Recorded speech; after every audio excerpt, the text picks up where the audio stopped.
Пошли! Разыграй пятое место! Пятое место!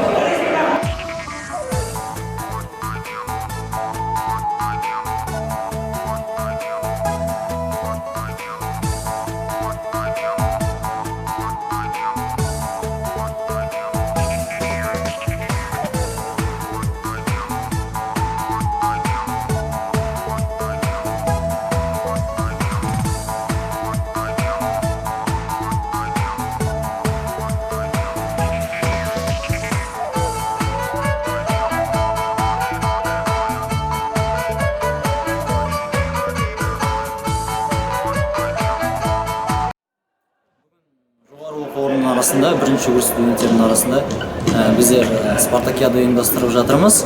Спартакиаданың басты мақсаты ол әрине студент жастардың арасында салауатты өмір салтын қалыптастыру болады, студенттердің арасында достық қарым-қатынасты нығайту, және де оларды бір жұмылдырып, бір іске жаңағы команда ретінде өз жоғары оқу орнының атын шығару болып табылады.